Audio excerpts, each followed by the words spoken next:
In the mid-1990s, if you were online, you were almost certainly using America online. AOL was the internet for lots and lots of people. But within AOL, there was this tiny team that almost nobody wanted to exist, that was building an app that might someday bring the best part of AOL outside the walled garden. From The Verge and Vox Media, this is Version History, a show about the best and worst and strangest and most important products in tech history. Today, we're talking, of course, about AOL Instant Messenger.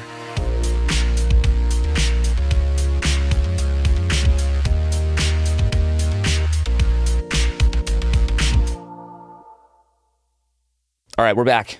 Let's talk about the most important technology in 13-year-old David Pierce's life, AOL Instant Messenger. V Song is here. Hi, V. Hello. And with us remotely, Kyle Chayka. Hi, Kyle. Hey. Thank you for doing this with us. I've brought you both here because you've both covered AIM a lot. You've both expressed how deeply you miss AIM a lot. And I think you're also both right in that sweet spot of people to whom AIM was very important, but maybe for slightly different reasons. We're going to get into a lot of this, but the very first thing we need to talk about is I need to know both of your AOL screen names. This is the only thing I care about. V, I know you had several. I have at three. At various points. Okay. I have three. Walk us through the chronology here. So I believe I got my first AOL screen name either third or fourth grade, and it was... so you were like AOL. I was AOL, okay. And it was Spice 72440 at Why? the height Tell of me the everything. Spice Girls. Posh Spice was named Victoria, and she was the first cool Sure. non-villain Victoria like me, so I latched on hard. And then, fast forward a few years, I'm watching Toonami on Cartoon Network, and I love Gundam Wing and Hiro Yui, so my second one becomes Hiro Yui 414 because my birthday is April 14th. And then my last one was Psycho Tanuki. A tanuki is a raccoon dog in Japanese culture, and Amazing. Psycho means the best, so I was the best raccoon dog. There you go. Okay, I love it. Kyle, were you as all over the place? I think I only had two, but it's like so deeply embarrassing. So I'm just gonna dive right into it. I think my first one was my name. So it's just like K Chayka with some symbols on it. But then I decided that it would be really cool to take the name of a thief character from a fantasy series that I was obsessed with as a kid. And so that was a character named Silk, embarrassingly. And then I added 15555 to the end of it. And the fives, that's a lot of fives. Okay. It's a lot of fives, but where that came from was the MMORPG I was playing at the time called Ragnarok Online. And there were a lot of Thai players on Ragnarok. And in Thai, the 5 key is like the symbol for ha, the sound ha. So 5555 was like ha, ha, ha, ha. And so everyone in the game would just like spam 5 all the time. And so I mashed those two together. That was my screen name. And it has followed me through the rest of my life. That's pretty good. I like that. So you both have much better stories than I do. Mine is, I was an AIM kid, not an AOL kid. So when I got onto AIM, a bunch of my friends already had screen names. And so what I did as like a deeply self-conscious, 13-year-old, was go look at all of my friends' screen names and just copy it. And what's funny is I realized in prepping for this, I remember like a shocking number of my friends' AIM screen names. Like I could probably just sit here and list you the 15 screen names that I interacted with the most, which is nuts. But anyway, the thing that a bunch of my friends did was have like a word and then 2 numbers both repeating once. So I had like my best friend growing up he was Jam Man 2288. Why? Don't know, but that's what it was. Jam bands. Apparently. And then there was one of my friends was Kayaker Kid, and then he had numbers after it. Everyone had numbers after being that. a 13-year-old with no imagination or interests, I was Dave P3355. The numbers meant nothing, and I just picked the least interesting possible. And this is still a screen name I use all over the internet. It was like a very business, like I made a very professional screen name for AIM, and I hate that about myself. Maybe you were just ahead of the curve, because I think that's what we all do now as adults, because we're like, we can't use our fun handles for emails that, you're talking to someone over Verizon. You're like, yes, my screen name is, let me spell it out for you because it's in Japanese from my, middle school anime era. Like, it's very upsetting. It is upsetting. But just before we really dig into this, I mean it sincerely when I say AIM was like central to my life for a long period of time. Was it as big a deal for both of you? That's where all my social life happened outside of like, vague booking before like vague Facebook statuses were like AIM away statuses where you're just zeroing in and it's like, I'm going to put in this Incubus lyric and hope that my crush notices and asks me about it. That's kind of like what AIM was for me. It was like a bat signal. Like you quote the lyrics, the Blink-182, the Dave Matthews Band, whatever. You choose when to turn on and off the away message. Like it was a real emotional communication system, I think. It really was. And there were so many nuances to it that I think kind of don't exist in a lot of ways now. Like I think there are a lot of things in Snapchat that have similar kind of games you can play and little things that you do and don't do and ways that you do stuff. But there's really nothing in my life, certainly, that I think about on as many levels as I thought about my AIM experience back in the day. But okay, let's rewind way back and start the AIM story from the beginning. And I think the way we have to do that is to start by talking about AOL in the 90s. So this is AOL, America Online, goes public in 1992. This is like the early days of the internet, the early days of anyone being online. This is when the dot-com boom is really starting. And in mid-1995, it had 2.5 million users. It had twice that a year later and is like on its way to just being the internet for lots and lots of people. Like these numbers sound super small, but I found a thing that said the whole addressable internet market in 1995 was estimated to be 10 million people. That was the internet in 1995. So a fifth of the people were on AIM at any given time. Somewhere between, somewhere in the range of like 20 to 50% of people who use the internet used AOL. Like that's nuts. A fun fact I learned in prep, by the way, was that AOL was originally called Quantum Computer Services, Inc. And I have a hard time imagining that Quantum Computer Services, Inc. Messenger hits the same way that AIM does over time. This is also like peak disc in the mail AOL. We have a disc sitting here in front of us that promises 500 hours of free AOL service. The numbers were much less than 500 hours in the 90s, but this was like a huge thing. And the important thing about AOL was that it was a complete walled garden. It was like one whole thought about the internet. It was a lot of content bundled together for a single monthly price. They even compared themselves to cable TV, right? It was cable TV for the internet. All the stuff you want, all for one monthly price. And I found a really great Wired story from around this time that I'm just going to read you a quote from just to give you a sense of the scope of AOL. It said, AOL is about pop culture, not pocket protectors. Shrewd alliances with partners ranging from the American Association of Retired Persons to MTV have made AOL the service for every man. You want information, in quotes, like a derogatory way? Fine, check out CompuServe. But if you want to swap opinions on Medicare cuts or hang out with Courtney Love online, AOL is the place to go. Oh my God. I do remember all those channels, like the games channel, the kids channel, that was the internet at that point. I lived in the games and the kids channels, but I can't for the life of me remember the games. I just know I lived there. Oh yeah. And there were they would do a thing where they would have a celebrity, like Courtney Love is one example, but they had lots of celebrities come and just like hang out on AOL for a day, which is like an insane thing to think about now. Is that not just like the OnlyFans chat? Oh no.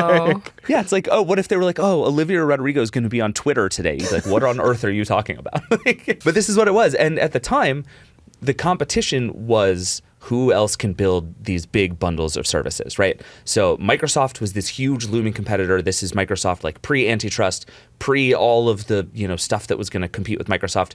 Peak of its powers, Windows, Bill Gates, Microsoft. They were building a thing called the Microsoft Network and bundling it with Windows 95. And AOL was really worried that this was going to crush AOL because it was just going to be there on your computer when you got it. But we were at this moment where it was like, okay, if you can make it easy for people to get online, you can send them not on the internet, but to your services. And that's all the content, all the community, all the places to hang out. That's going to be where the money is and the success really is. And at the same time, there were these other instant messaging products that were starting to grow fast. ICQ was probably the biggest sort of mainstream one right before AOL and AIM took off. I use mainstream in like the least mainstream kind of way. I remember these alternatives too. Like it was kind of said something about you, which one you were on. Yeah. Like ICQ or like, ADM or all these different there were tools. like cliques at school. I went to nerd schools and like I was on AIM. They're like, oh my God, you're so basic. Before basic was the word that we used. It was like the real fun is on ICQ. And I was like, okay, whatever, bye. Yeah. The WhatsApp of its day. It's just so much cooler. When we told people we were doing this episode, we heard from a lot of people who were like, "You better mention ICQ," and it's like, "Oh, I know who the nerds are now." We love you, nerds, to be clear. But anyway, so these things are starting to grow. There's a bunch of them around, but there was also this understanding that, like, okay, we think IM is going to be a big deal. Like, this seems like it's going to be a place people want to be. It's going to be a meaningful part of online connection. But there aren't likely to be a lot of winners here. Because like we weren't talking about network effects at that point, but it was the same sort of thing, right? It's like you're going to be where your friends are. And if we can pull kind of a critical mass of people and your friends into one place, that thing is going to win because it's where your friends are. And this is like a huge advantage that AOL has at this moment, is it has centralized that in a pretty unique way. So that's kind of the backdrop to this story. And the AIM story really starts in about 1994. And there's this AOL employee whose name is Barry Appelman, and he builds a system for AOL itself that shows which of your AOL friends are online. So before this, if you wanted to see who was online, you had to go and individually search for each person you knew to see if they were online and you could chat with them. And Barry is like, well, what if there was just a list of all of your buddies that showed whether they were online? And Barry, our smart friend, decides to call this thing the buddy list. And he gets a patent for it. And the idea you can see in these drawings is, these things just look like AOL chat, right? It's just a simple messaging window, but it's just a list of your friends and whether they're online or not. And this ends up being like revolutionary, right? Like this is a real-time status indicator for the internet, which like in most ways did not exist for most people until now. Was this like the cardinal sin of the internet, though? Like being able to tell when someone else is online? So, okay, this is actually one of my favorite big picture questions about AIM, where it's like you could argue that AIM was sort of a good thing that we should get back to, but you could also argue that as soon as I knew when you were on the internet, everything immediately started to fall apart. There's just like so much I'm feeling right now looking at the buddy list. Right? Just how I used to organize my buddy list, how I would categorize friends, and just going through puberty on AIM, just staring at the name of the person you want to like IM you and just going like, do I message them first? What do I say? And just staring at it, and then they sign off, and you're like brokenhearted for no reason. Well, and do you remember you had to play games about when you would and wouldn't sign on, because if you didn't want somebody to see that you were online, but you wanted to check to see if they were online, like the shenanigans that this requires, because you didn't have control over whether you showed up online or not. And this was the door sound, right? There was the slamming door sound when someone logged off. Okay, wait. Let's just do this now. I was going to play this game with you in a minute, but let's just do this now. We're going to play a game called What AIM Sound Is That? I just have a few of them for you, and they're going to make you feel just a large number of feelings. All right, let's do, I believe I have 5 or 6 of these for you. I'm going to play the sound, and you're going to tell me what the sound represents. You ready? Oh, they're on. Getting online. That's correct. That's the login. You got a message. Or... Close. Oh, it's so... This is the conversation start noise. This is the first message from somebody is that noise. And then... You sent a message. Almost. That's the you've received a message. Received the So, message. okay, here, just to give this one away, here's the opposite. You've sent a That's message. you've sent a message. Sent. Received. It goes up, out, and down. In. I am ratatouilleing into that moment of just like a 40-minute conversation I had with my bestie where we were just sending the same like unamused emoji back and forth for 40 minutes, just trying to see who would like, oh God, it's taking me back. All right, I have just a couple more. That's the getting offline. This, I think, may be the greatest sound in the history of the internet. Like, it's perfect. Like it explains itself immediately. I love it so much. For me, nothing did it quite like the sign-off sound. The door slamming. Just nothing like it. And you haven't even gotten a chance to message them yet. You're waiting and waiting and waiting. And or then you the door message them and slams. immediately that sound happens. Oh, devastating. That's happened to me before. Devastating. Ouch. So Barry Appelman makes this buddy list patent and just kind of ships it. Just like puts it onto AOL. A thing that is really important to understand about AOL at the time is it is this massively successful, relatively small, and as far as I can tell, essentially anarchist company. Like, nobody is paying attention to anybody. You can essentially build something and ship it to the finished product. It is just a bunch of people doing things. And this is to some extent like a leadership failure, but also to some extent like just the culture of the company at this point. This stuff is so new and it's moving so fast that engineers kind of up and down the stack have permission to just make and ship things. And make and ship things becomes kind of the ethos of AIM over time in a really interesting way. So he ships the buddy list to AOL. It immediately becomes a huge hit. This is like a big part of the sort of AOL experience for lots of people after that. And then a couple of years after that, there's this little skunkworks team inside of AOL that starts working on a version of the messaging chat app that explicitly works outside of AOL, the walled garden. Their thesis was basically like, this thing really matters. We think this is actually maybe the stickiest thing about AOL. Can we use it to bring more people into the fold? Like, can this be the sort of gateway drug into the rest of AOL? Maybe if the chat thing happens, you're going to want more services. You're going to want to be part of this. The theory kind of makes sense. It absolutely is proven wrong by where this story goes. But you can sort of see the theory at the time. And they start building a thing that ends up being called AOL Instant Messenger, right? So they build this app. It's just a few people for a few weeks just kind of building this thing out. And their big idea was, we want to build a chat system that can handle 5 million simultaneous users, right? So they have a sense, again, this is at a moment when like 5 million people is a reasonably large portion of the internet. And they're like, we think this is going to be huge. We want to put it in front of more people. They show it to executives, and executives hate it. Like, immediately the reaction within the AOL leadership is like, why on earth would we take our best, most popular feature that everyone logs onto and uses all day, every day, and just give it to everybody? So they shut it down. They say, no, you can't do this. And they ship it anyway. This is what I mean by the AOL culture. They were told, we don't care about this. We're not going to do this. And what this team does instead is they just put it on an FTP server that AOL owns, which is just a list of AOL files.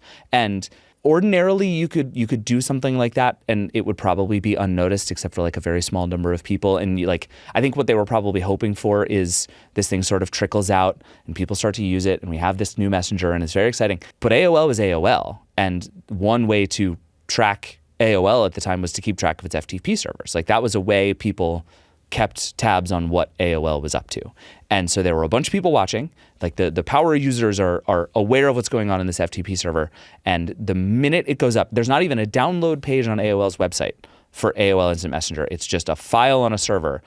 The night it goes up, 900 people simultaneously start using it. This is the immediate number. 900 people download it and start chatting on AOL Instant Messenger. And somehow, the part of this story that makes the least sense to me is, at no point does anyone ever show up and kill this project. Like, over and over, there are people who, in theory, had the power. Like, Steve Case, the CEO of AOL, could have just walked in and been like, you're all fired. We're shutting this down. But they didn't do that. They just sort of let this project go. And I think AOL, I guess, had bigger fish to fry, or just didn't care, or whatever. But they start fighting two fights simultaneously, right? One is to keep up with the growth of this thing, which takes off basically immediately, because anything AOL did, especially outside of the walled garden, was obviously big news. So this becomes a thing pretty quickly. And then internally, there's this small team of people basically trying to make sure that the AIM team is either not noticed or by some miracle allowed to keep working. And I found this great quote from Eric Bosco, who was part of that team. He said, "My biggest job as a manager was to keep AIM alive internally because every single executive vice president wanted to shut it down and kill it. They could not understand the concept of giving away for free something that was of real value to the paying subscriber base. It was always AIM versus AOL. They hated us. And yet, they didn't kill it." None of this makes any sense to me. But anyway, here's where we are. AIM starts to come out, starts to grow, and there start to be a few things that really make it take off. I have a list here of, when I look back, what I think were like the things that made AIM special and different. But I'm curious what the two of you think. Like, individual features that you're like, this made it special at the time. Obviously, the buddy list is thing number one, right? That was like, fun fact, the very first web page that existed for AIM was AOL.com/buddylist, which is just a sign of how they understood this thing. But like, when you guys think about the sort of features of AIM that made it different from whatever we had tried before, what immediately comes to mind? Wallpapers. Okay. Yeah. So like one of my friends was like obsessed with lobsters. So she just had a lobster like wallpaper, I think, and a lobster emoji that she would send to all of her friends as soon as she got online. So it would be the lobster emoji and then the word lobster. And like, because she would say this in real life too. So it's just peak kid. So like when I I have a think lot of questions about this, Fred, but okay. she's a doctor now. Aren't they so all? You know what I mean? You know, she's a doctor now, very smart, about to have a kid. And she would just go online and like everyone would know because she would be like, lobster. And we would just send lobster, like ASCII emojis back and forth. The ASCII emoji, I feel like it's all about the customization. Like you expressed yourself through your away message and the emojis used. And, you know, it felt like a way to put your personality online for the first time. The Kirby dance. So do you want to know a fun fact about this, by the way? There's a lot of things about AIM that are built because of the constraint of no one else at the company cared about it. So the AIM team had this idea of like, you should have a profile page, right? This is like, you should be able to sort of click on something and go to their AIM profile. This was, again, another way to get people into the AOL walled garden. They're like, okay, people will chat and then they'll want to learn more about each other and they'll go to their AOL profile. The AOL team says, absolutely not going to do this. So they build it into the app. So the fact that you could open up that little separate window that would show their profile and their away message, they didn't want to build it like that. They just had no other place they could put it. And they started doing a bunch of stuff inside of the app because they weren't allowed to do it outside of the app. And so by sort of pushing this thing further and further away from AOL actually took away all of the advantages that it might have brought AOL over time. So it's like more self-contained. I remember it feeling like that. Like you could just be within AIM and not have to go elsewhere, not go into the wider internet. Like your whole experience was right there. Yeah, that's exactly right. They had an idea that sort of would have looked like Facebook profiles, I think is kind of the way I think about it now, that it's like you would have been able to chat with somebody and then click out to their profile. And imagine if that's like AOL.com/their screen name. That becomes like a powerful way into AOL. And they just didn't want to do it. They were just out. But what this all meant was the AIM team could just keep shipping stuff without approval. And so they couldn't even update the download page on AOL.com. So they started to make the app update in place rather than having to, like, all kinds of stuff that is like AIM became its own world because AOL wouldn't let it do anything with AOL, which winds up being like the worst decision AOL could have possibly made. But anyway, so I think the only other thing I would add is I think, and we talked about this a little bit, is I think the online status indicators were a really big deal here, and the way that it felt real time in a way that very few other chat systems had was a big deal. It also had the Running Man logo, which was just the greatest logo of all time. That has nothing to do with anything. I just love it very much. It kind of reminds me of my favorite internet phrase ever, which is AFK. Yes. And you would put in AFK away from keyboard to your away message or, chat to someone to say that I am going offline.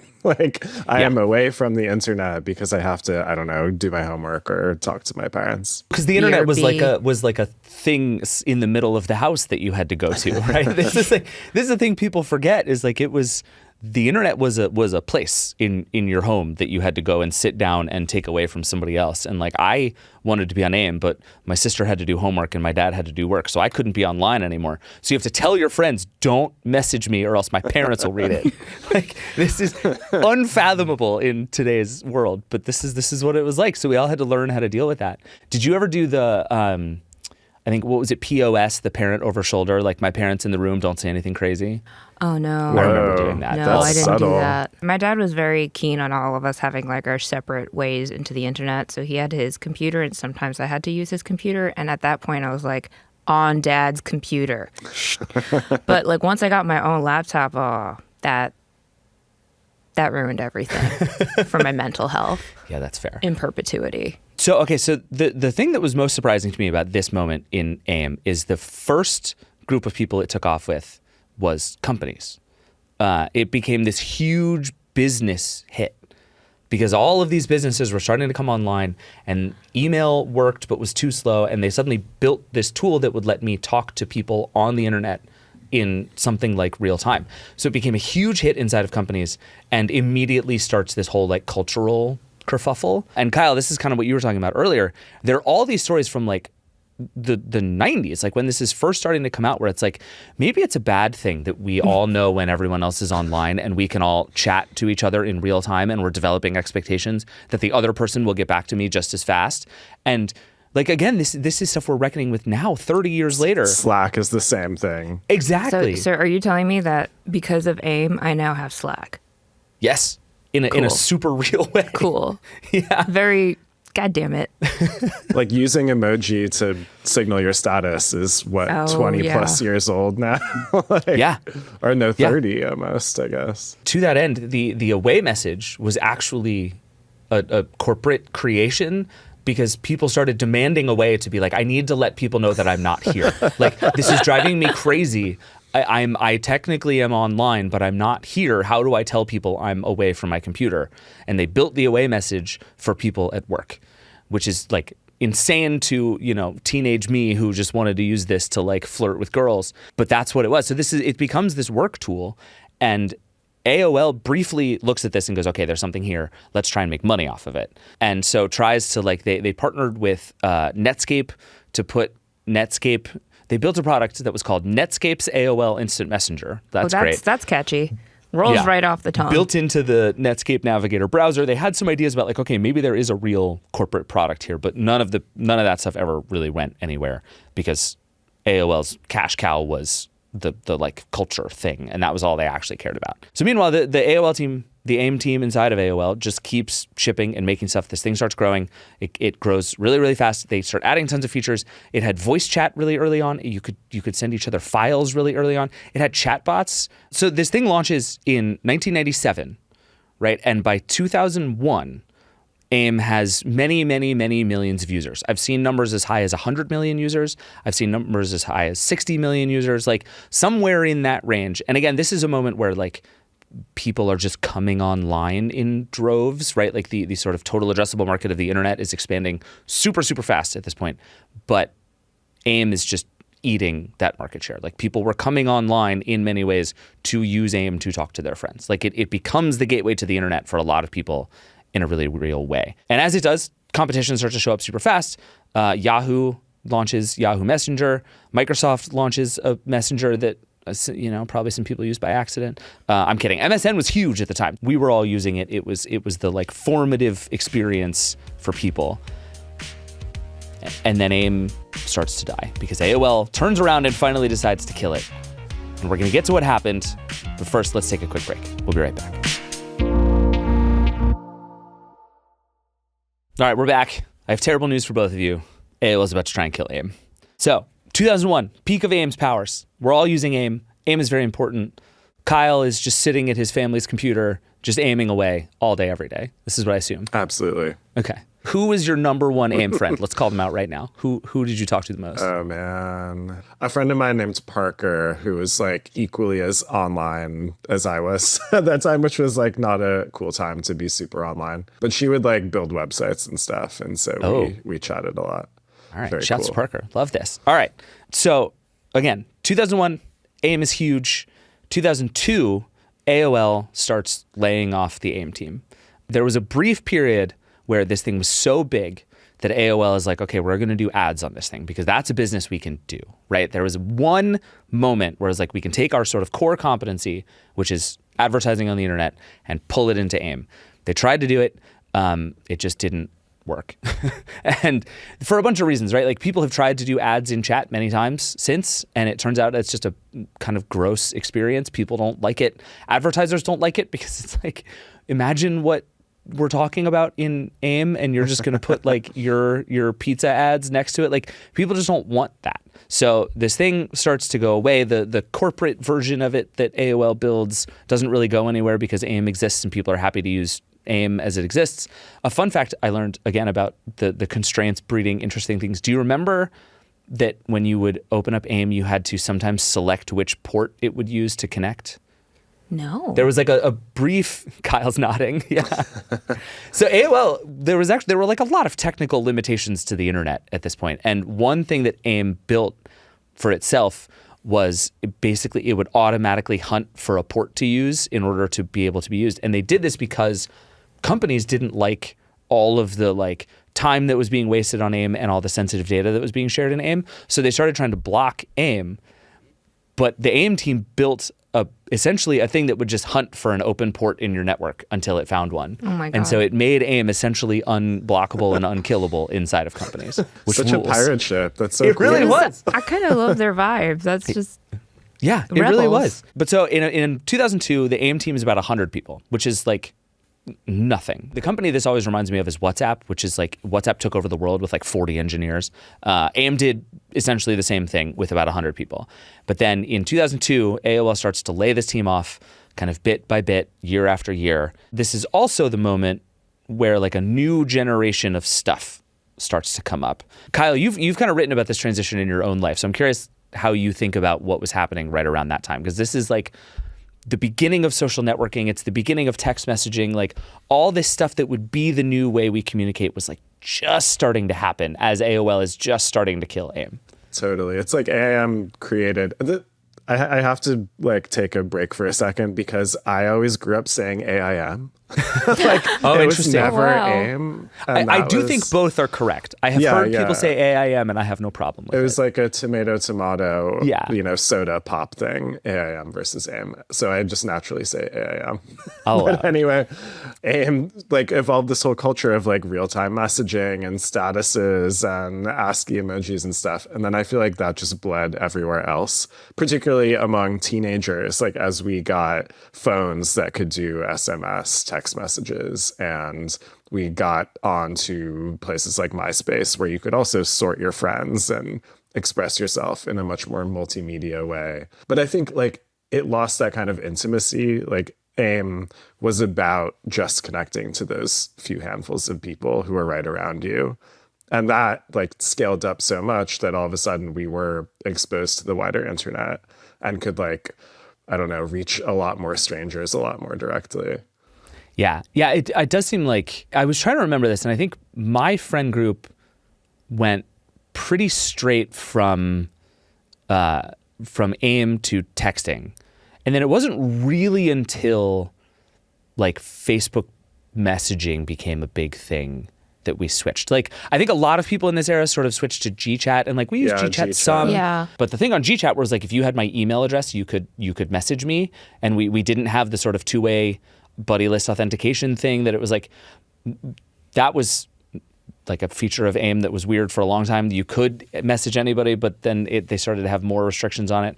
One fun thing about AIM, by the way, one of the great features that everybody should continue to do is you could warn somebody on AIM. Do you guys remember this? If somebody was harassing you or you wanted to just stop them for whatever reason, there was a warn button. And if you warned them enough times, it would actually start to slow down their internet connection. Wow. Do you remember this? This is one of the great features of all time. It would actually start to throttle their connection to the service and eventually kick them off. So like the penalty for being bad on AIM was that eventually you would get kicked off of it by the internet. That rules. This is like Should've used PvP, like warfare online. Seriously. If you could I should have kick used that someone off against of Duo Twitter. Maxwell, some sort of number, that the weird harasser I had because I had a Gundam Wings screen name. Jesus, like All right, but so anyway, so at this point, there's not that much more AIM story left, right? AIM sticks around for 15 more years, but in more or less irrelevancy, right? Like they eventually ship AIM for mobile. They ship an AIM app that's trying to do web stuff, kind of like GChat was back in the day. They ship AIM pages, which is essentially MySpace profiles. But at this point, there's kind of nothing. It's just the cachet is gone, right? Everybody has moved on to other services and other systems and other products, and AIM just kind of dwindles all the way into 2012. There are people still working on it at the company, but by 2012, they sort of rip out the last of the staff, and all that's left is like a support staff. No one is left actually building AOL Instant Messenger. And then in December of 2017, it goes offline for real. And this was one of the funniest moments for me on the internet, where no one had talked about AIM for 10 years. And then all of a sudden they announced that AIM is going offline, and everybody's like, well, A, that makes perfect sense. I kind of thought AIM had gone offline a long time ago. But B, oh my God, the number of feelings this is making me feel. Yeah. We now need to talk about it. So like, I think all three of us wrote stories about the end of AIM and how sad it made us. Yeah. It was also the era of tech blogging too. It was. was like it really a was. different internet that had rewarded all of us for being more online than our friends. Yes. So Very much so. that was the seeds of our early success, was being too obsessed with away messages. Yeah. So Kyle, we've talked a little bit about the influence of it, because I think there is a lot of AIM vibes still in the internet that we use. How do you look at it? Like where do you see AIM in the internet we're still on? DMs. I mean, like Instagram DMs are a really close, like at least emotional equivalent to AIM at this point. It's like where you actually talk to people you know, and you might have like more in-depth or intimate conversations. That definitely feels like one place. And texting. I mean, to me, group chat culture, like friends thread culture, is kind of underrated just as an influence and a force in the world. And that's a huge part of AIM. Like that's where we learn to talk to each other in that way, and like have group conversations and reply to each other and all of that stuff. One of my favorite things about the internet is I firmly believe you can still tell who grew up on AIM based on the length of messages that they send. Like if you were on AIM, the unofficial rule of AIM was one thought per message, right? That it was like, if you typed a multi-sentence AIM message, you were absolutely out of your mind. Like that was a cry for help in ways that I'm not even prepared to litigate now. So it was basically one clause per message. And there are now people who still type like that in Slack, which in a professional setting is like unhinged. But is like, it's what we do, because this is how we learned how to type and talk on the internet. It's the stream right? Like, of consciousness. Like right. we have no Anytime you filter were going between to our punctuate, brain. what you do instead is hit enter. Yeah. No, I am so guilty of that. I am the guiltiest of that. And, you know, I've had people be like, could you just type out your whole thought? And I'm like, But no. but if you're a little older and your formative experience was like early days of email, when everything was much slower and much more asynchronous, you learned how to write longer things. But, you know, that's also infuriating as someone who has grown up on AIM, because I just see them typing forever. And I'm like, I don't have any clue what it is that you're typing. Is it good? Is it bad? Just hit enter so I can have the.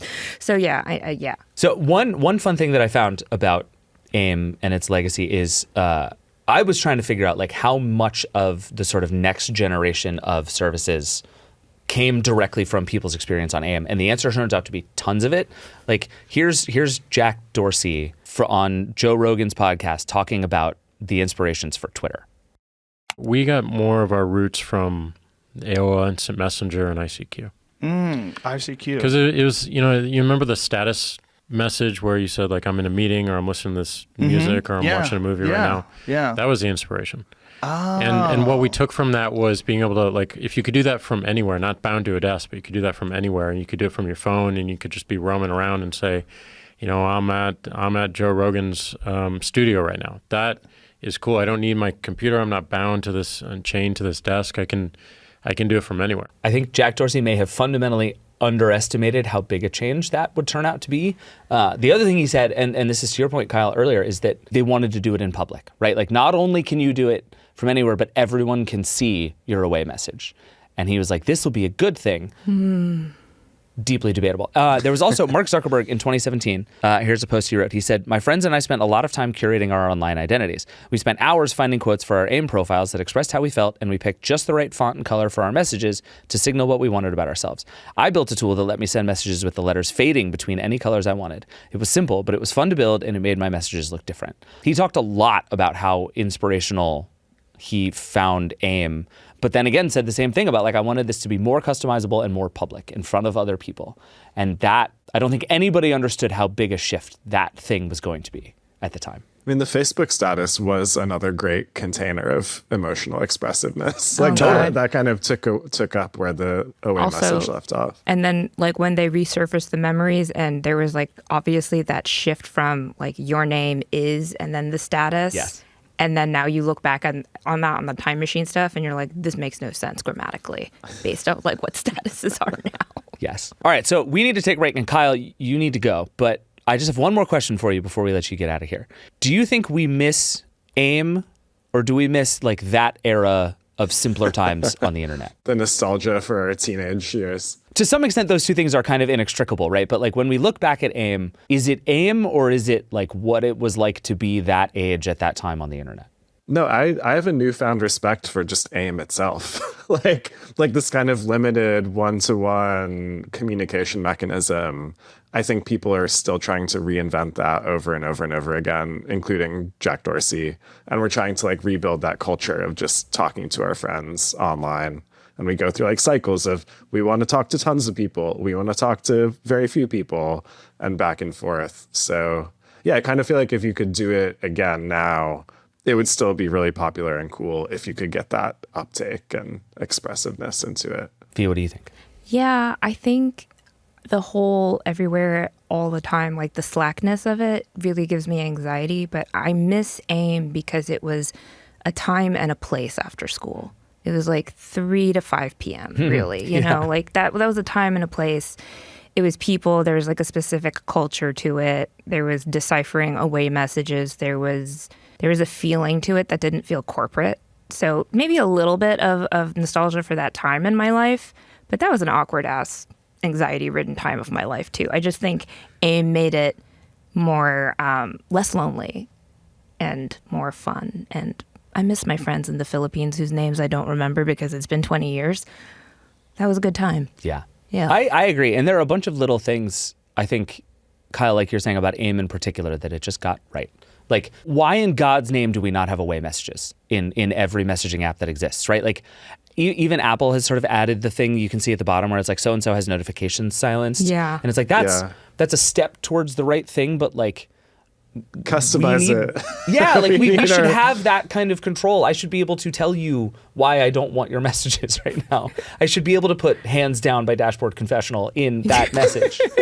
And Instagram added that to stories. There's like tiny little bits of text that Yeah. you can see in the DM window or whatever. So we're just chasing the dream.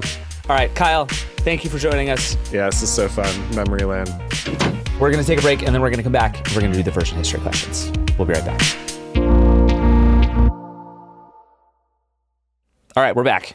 V, it's just you and me now. We're going to do the version history questions. These are the 8 questions we ask about every product we cover. The first one is, where does AIM fit on the time matrix? The time matrix is idea versus time. Right idea, right time. Wrong idea, wrong time. Or somewhere in between. We got 4 quadrants. Where does it belong? So I think AIM is just very clearly the right idea at the right time for me. I'm honestly with you. I think it is like the top right corner. I think if you're AOL, it is like, it is the wrongest possible idea at the right time. Yeah. You know what I mean? Like, Yeah, no, for sure. you can make a non-crazy argument that AIM's success is a big part of what killed AOL. No, it definitely Because instead of is. people instead of luring people into the walled garden, it actually pulled them out you of it. out. No, I was actually thinking about that earlier in the episode, just because it's like at the time where things shifted, because I could have AIM and my buddy list still, I didn't need to be in AOL anymore because Right. AOL was starting to be lame. But I think for our purposes, I don't care about AOL's corporate. It was the right idea at the upside. right It was the right time. idea at the right time. Given everything we knew before and after, even if you move it like a few years up or a few years back, it doesn't hit the same way. It was the right thing at the right time. It was the exact moment. Yeah. It's like the universe was like, now is the era of AIM. Okay, question number 2. Was AIM peak anything? Yes, it was peak romance. It was peak puberty. It for was a it was certain age. certainly peak puberty for It was a whole peak. generation of people. I got my first ever significant other through AIM. Whoa. That was my first romance, whatever. Tell us everything. So this is peak V. It was my peak first Valentine's because Huge. my crush at the time IM'd me and was like, "Hey, what's your homeroom?" And I was like, "Oh, my homeroom's 7S." "No, seriously, what's the room?" And I was like, "Oh, it's this room." He's like, "What's your favorite flower?" And I was like, "Oh, this thing." I was like, "Cool." I don't know what's happening. I was very dumb. I was gonna say I that's was not like a extremely- stealthy exchange. No, it was not stealthy, but I was very dumb because Okay. it was peak emotional damage is what it was, because my middle school crush one time was like, "So there's something, and I think you're cute." Door slamming noise. Oh. And I was like, "What? Was he telling the truth? What's happening?" And then denied it the next thing, and there's no chat history. So I was like, that motherfucker gaslight me? That's rough. So, you You're know, like, was it it's- their it's- friend that did that and then signed? Like, that's yeah, tough. No, that's tough. So Yeah. it was peak emotional damage. It was peak romance. It was peak friend drama. It was peak puberty. It was peak puberty. It was peak That's what puberty. It was It was peak away message for sure. peak away message. Nobody has ever done away messages as well before or since. Yeah, no, peak buddy list, peak status, just peak everything. Peak usage of song lyrics to communicate emotions. Peak usage of song Right? lyrics. That is the most I've Peak ever. dashboard confessional for sure. Peak Incubus. Peak Something corporate. Good Charlotte. Yep. Peak, Yep. peak. This was like right at the moment where like deeply angsty punk rock music was everywhere, and those two things needed each other. It's It was a perfect symbiosis. I have never thought about song lyrics quite as hard ever since because I don't have to put That's what I'm it in saying. an away message. Yeah. All right. Question number 3. This is actually, I think, a fun one for this particular episode. If you could time travel back and take over AIM yourself, could you make it more successful? I don't think I could. No? Okay, I have a couple of ideas about how I think I Okay. could have made AIM more successful. Again, if I'm AOL, the clear if you're answer is AOL. like embrace AIM, right? Yes. Like make it the gateway drug into AOL and suddenly you have something. But I think there's a world in which AIM could have figured out mobile way faster. Because again, part of me is like, you know, it's an unfair thing to expect them to do, but also like turn of the century, it was like pretty clear phones were going to be a thing. Yeah. Right? And like BlackBerry starts poking at BBM, like Google Talk and all this stuff doesn't come for a few more years, but like the signs were there enough that if they had wanted to push for, we want to make this a thing you can do everywhere, They could have done it. you could have. The other option I would give you, and this is a story we haven't really gotten into, is AIM was built on this protocol called Oscar, which was, it's an acronym, but it doesn't really matter what it was. But the idea was it was a actual sort of documented protocol with an SDK. And so one of the things that AIM had going for it was that you could use lots of other apps to talk to your AIM friends, right? This is like Right. Trillion was big, Pigeon was big. There were a lot of ways to like, I haven't thought of Pigeon in forever. Oh my Right? God. Yeah. and one of the things that those apps let you do was chat to people across messaging apps, right? So you could use Trillion was the one that I used to have like your MSN friends and your AIM friends and other services all in one place. And that became very powerful. The AIM team gets in this big protracted fight with these other things. They were okay with the third-party apps that let you talk to your AIM friends, but like one way that Microsoft bootstrapped MSN Messenger was by just reverse engineering AIM so that you could talk to your AIM friends through MSN. Right. And AIM did not like this because they wanted you to use AIM. I think there's a world in which AIM could have essentially positioned itself as like a semi-open messaging protocol, which wouldn't have been crazy, right? Because this is a team of renegades inside of a company. Like they're clearly not spending their time worrying about the giant business here. But there is like, if you think of AIM as like not an app they were trying to build, but like as an infrastructure, Yeah, that it could have been worked. something. That could have been something for sure. Like, and if you take that and somehow combine it with the mobile, we could still be using AIM today. And there's a way to make that solve a lot of the messaging problems we eventually got, because what we got, right, is it was Oscar, and then there was this other protocol called XMPP, and everybody just stopped using those, right, because they Yeah. weren't powerful enough, they didn't have enough features. And so like Facebook goes off and builds its own messaging universe, Google goes off and builds its own messaging universe, WhatsApp builds its own universe, Slack builds its own universe. Like we don't have Now we have too many apps. we have way too many apps, and we Way don't too have many. any kind of like common infrastructure for messaging. And the fact that there isn't just an IM protocol on the internet is dumb and bad. Yeah, it's bad. AIM. Okay, I'm with And if you I'm now. running the AIM team, it's like we're going down, we're all getting fired. We are going to like open source this Now, fool. I'm with you now. That I think would have made it way more successful and would have solved the fact that I have like 14 chat apps on my phone. Yeah, it's to a real talk like to. layoffs are coming tomorrow. Let's give this to everybody and be heroes. You Yeah. know what I mean? Like that's the speech I'm giving to the We team could on the be way out. heroes. Yeah. Yeah. Would have been great. Get that time machine, David. Fix saying. my chat situation. We could all still be hearing the door noise every time our friends come offline. All right. Question number 4. Will the youth ever make it cool again? No, it's dead. It's just dead. I think that's right. It's just dead. It's on the millennials to make it cool again and bring it back and revive it. Not the youth. The youth don't care. They're just TikToking. Yeah, I think in a weird way, the idea of having like a single place I talk to my friends is like so far gone that now it's like, I think Snapchat is probably the closest thing now in terms of like, if you're 14, where do you talk to your friends? I think the answer is like overwhelmingly Snapchat. Or it depends on what country you're in even. True. Like, because here I think it's Snapchat, but like in Korea, everyone's on Kakao Talk. Right. And it's just like this one super app where everything lives and it's just your whole life in one app. Right, and that's like WeChat in China. Like Yeah, there are a WeChat bunch in of China. examples of that. So I think it's so fragmented that the youth just don't know what it was like to be in Yeah. one place at the same time. The internet's just too big for it now. It's I too think. big. Yeah. It's way too big. And now that's why we have cursed things like TikTok. I will say, if we can find a way to make it cool to have CD-ROMs that let you get on the internet, I don't know how we'd do that, but it feels great. I miss having 400 AOL CDs. Yeah, in my what if the mailbox? internet just randomly showed up in your mailbox every once in a while? Like, let's get back to that. You know what I mean? I think and we then when need you run that. out of hours, oh no more internet. I think we need that. I think we do. This is what I'm saying. All right. Question number 5. This one I have a very clear answer to. What think- feature of AIM should every current messaging app have? The door closing noise.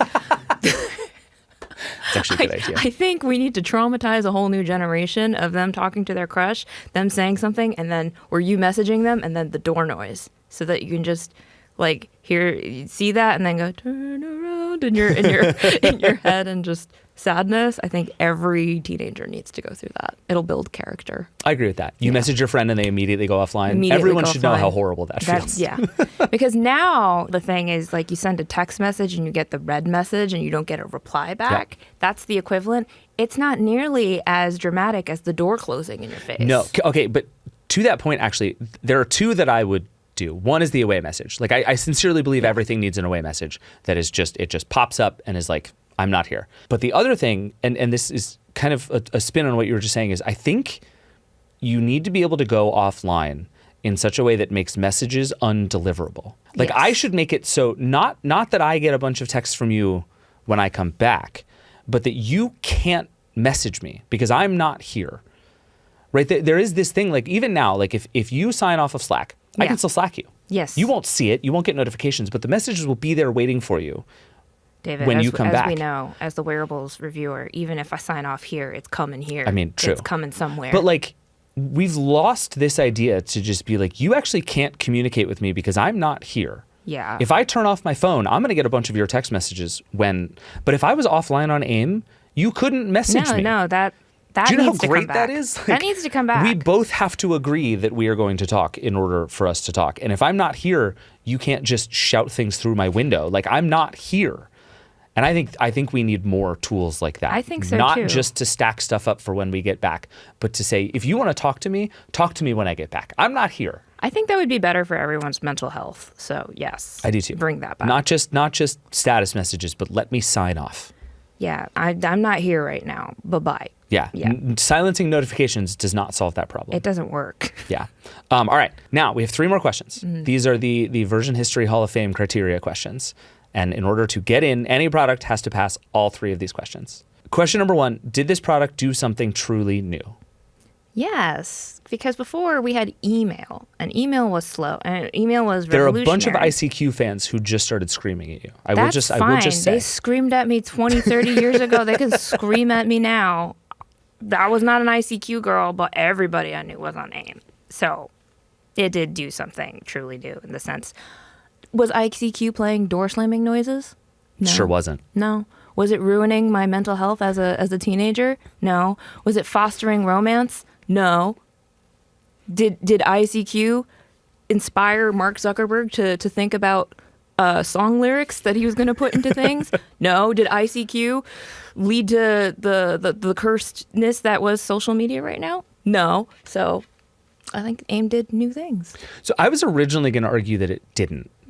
Because there were messaging apps before, but I think the thing I realized in this conversation is that there's something to like the whole thought of AIM that made it different because it Yeah. wasn't just a chat app, right? It was the profiles were really important, the Yeah. away messages were really important, the buddy list system was really important, and without that particular combination of things, you do just get like a every other messaging app You just kind of get, messaging app. Forums and chats. Right. There were and- lots and- of ways to type words to another person.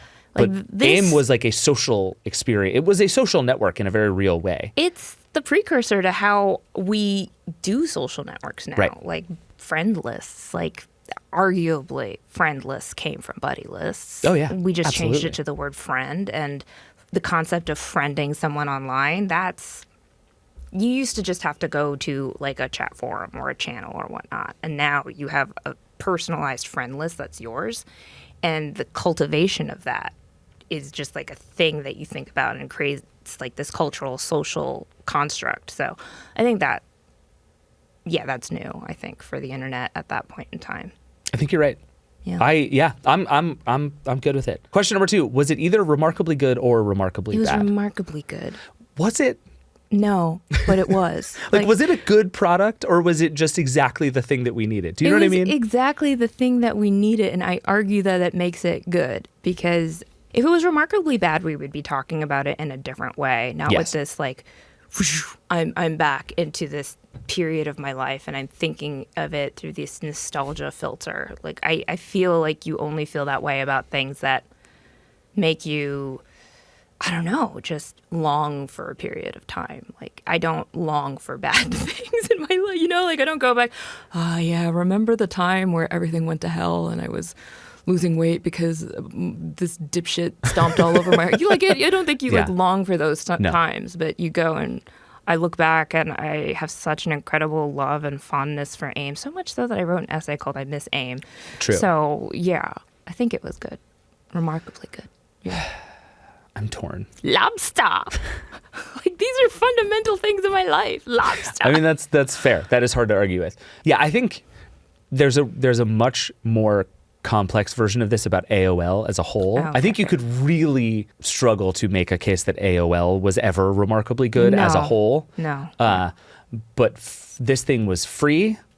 It was pretty reliable. It was pretty fast. It did the damn job. To your point, you could warn people and throttle their internet. Oh yeah, speaking of That's features I'd like to add, remarkably I would good. like to be able to shut off other people's internet connections.